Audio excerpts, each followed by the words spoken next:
Front Porch Review. Hey, what's up everyone? Tim here from Everyday Tactical Vids, back with another front porch review, and today we're looking at this, which is the Gerber Index. So I got this from Smoky Mountain Knife Works. smkw.com is their website, smkw.com. Now, if you've never been around for a front porch review before, it's me sitting on my front porch, thus front porch review. And you're seeing my life in the background. We got our nice little chair on the deck there. We got some kids' toys.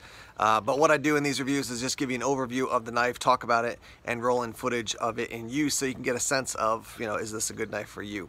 So this knife jumped out to me a couple years ago. Gerber put out, I feel like it was probably 30 different knives with some very cool designs, different styles, colors, things like that. And this is one that has intrigued me since I first saw it, so I wanted to get a hold of it to check it out and review it. Okay, initial thoughts on this knife. First, I like the color. I feel like Gerber's been kind of pushing that a little bit, doing a little bit more diversity when it comes to the colors, not just a black handle with a satin blade.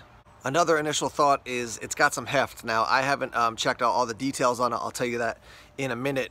But when you pick it up, you're not like, oh, that's a little dinky knife. You really feel like, yeah, this has got some weight to it. Also, the third initial thought, I would say, is I'm wondering about the steel. So it's 5CR 13 or 17 MOV, and again, I'll put that information in here, which I don't know a ton about, but we're gonna check that out. I EDC'd this yesterday. I was out with my wife for the whole day in Boston, and this was my EDC knife, and you definitely notice some of the heft, some of the weight to it. It wasn't like, oh, this is overwhelming, but it's not, a carbon fiber little knife. It's got some beef to it. One of my last initial thoughts is that I got this knife from Smoky Mountain Knife Works because it fits closer to the budget category. Now, budget is different for different people. So some people say budget is $50. Some people say budget is $30. This is just a little bit above $30. So this is definitely more of a budget blade than you're gonna spend, when you spend $90, $100, $150, whatever it is, on a Benchmade, sometimes more than that. That's not a budget category for most people. This is closer to a budget knife, I would say. Let me give you some of the details here. 5CR 15 MOV is your steel.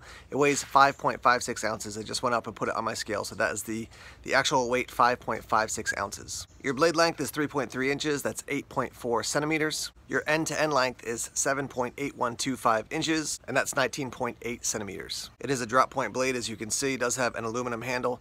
It does have a tip-up clip, which is only for right-hand carry, so it's not reversible. It worked well for me when I used the knife or carried the knife all day yesterday. It does have ambidextrous thumb studs, and then also you have a flipper for opening it. Now, that's interesting that it just happened, because I would say a lot of times when I get a more budget cost knife or budget price knife, the opening process takes a little bit more time to break in. This one I would say is a little above average, but it's still, with your thumb stud, definitely easy to do.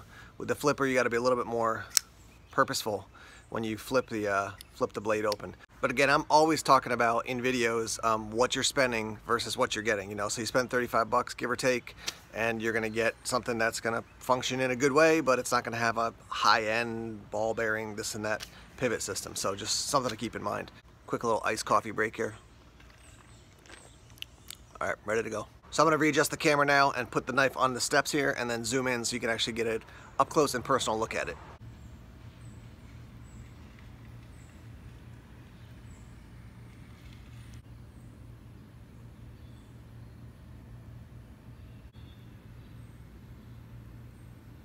Front porch review, part 2.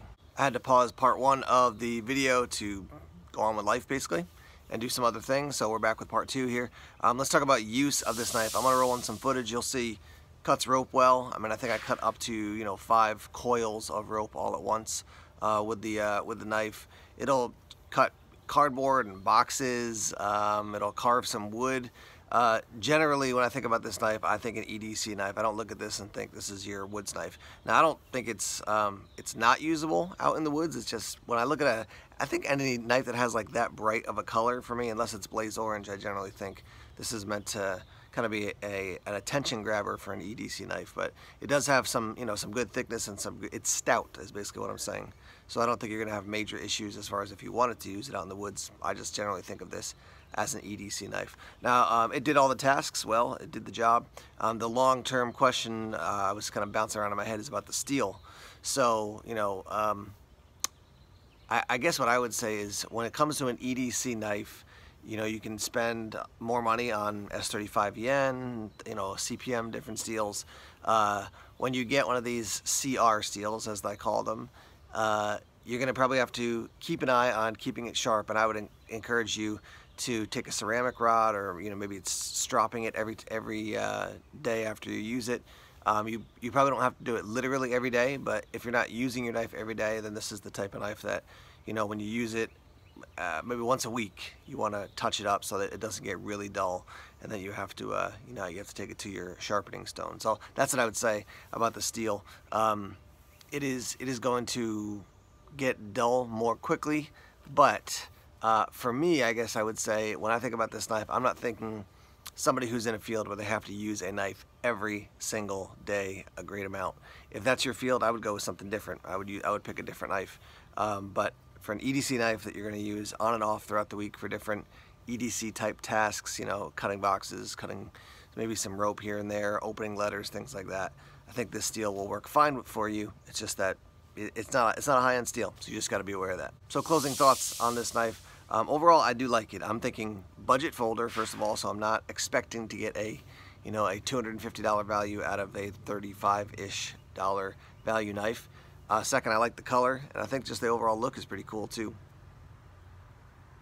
When I think of a knife like this, I think of, you know, imagine if you were buying a car. Like if you bought a brand new, I don't know, pick your poison, whatever it is, you know, Corvette, Mercedes, whatever it is, you're gonna expect something different than if you buy a used Toyota Camry that's got 175,000 miles on it. You're just gonna have different expectations.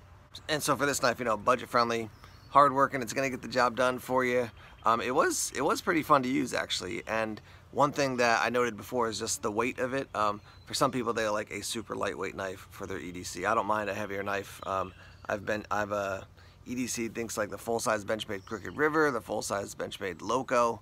I'm just trying to think of some other big hefty knives that I've EDC'd, but anyhow, I don't mind a heavier EDC knife. Some people, they're not into that, but for me, the weight doesn't bother me at all on this one. So I do want to mention that Gerber also has, check out that bird.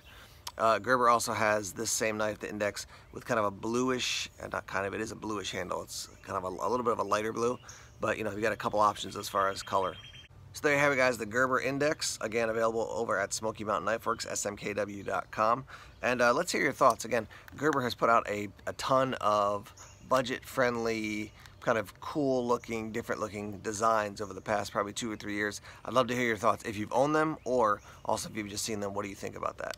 All right, thanks as always for watching the videos here on YouTube. Please subscribe to Everyday Tactical Vids if you haven't done so already. Like us on Facebook, follow us on Twitter, check us out on Instagram, Tumblr, and Vero as well. More videos coming soon. Take care.